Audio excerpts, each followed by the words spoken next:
Railway શરૂ થઈ છે એ યુપીએ ની વાહ વીરજીભાઈ વાહ. આજે એ ટ્રેન ધમધમતી થઈ, લાઠી ધમધમતું થયું, વડિયા દેવળી ધમધમતું થયું છે, કુકાઓ ધમધમતું થયું છે, ચિત્તલ થયું છે, ખીજડા જંકશન ધમધમતું થયું. એ પાછા એમ કે છે અમે બ્રોડગેજ લેવા 100 કિલોમીટર બ્રોડગેજ લે 15 વર્ષથી તમે રૂપાલા ગવો ખમકાવો છો, 100 કિલોમીટર તમે બ્રોડગેજ લેવા 1.5 કિલોમીટર રોજ વર્ષની 1.5 કિલોમીટર નથી લાવી શકા. અને એ પણ એક મોટો જુમલો છે. સંસદની ચૂંટણી પછી એને પણ જુમલો પસાર થવાનો. અત્યારે ક્યારેય પણ રેલવેમાં જેટલો મુકાયો સિવાય બ્રોડગેજમાં રૂપાંતરનો પત્ર આપે તો એનો મિનિસ્ટર પણ ખોટો છે. આ તો નકલી છે બધા, એટલે પત્ર નકલી છે. એવા સંજોગોમાં તે વખતની સુરતથી ધમધમતી રેલવે શરૂ કરવા માટેનું જો કોઈને શ્રેય જાય તો મારે નારાયણ રાઠવાને પણ યાદ કરવા છે અને લાલુને યાદ કરવા છે કે જે ટ્રેન જિંદગીમાં શરૂ થઈ શકે તેમ નહોતી, એવો અડવાણીએ પાર્લામેન્ટમાં આપેલો જવાબ.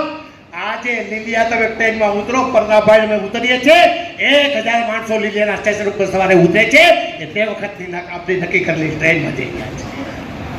વાતો તો ઘણી કરી શકાય છે.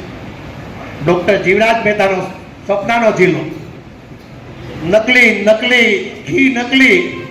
અમારે બાબરા ને વડિયામાં વિસ્તારમાં તો નકલી આયુર્વેદ પીડું દારૂ નામ વેચાયેલું. હવે એમાં આયુર્વેદમાં નકલી ઠોકવા પીડા છે. જાળવજો ભાઈ સાહેબ.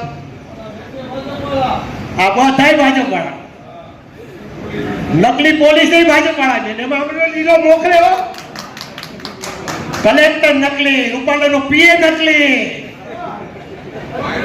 ઓલો ભાઈ આપણો ગૃહમંત્રીનો પીએ તાય નકલી. સ્મૃતિબેન તમે તો અસલી છો, કેમ મને શંકા જવા લાગી?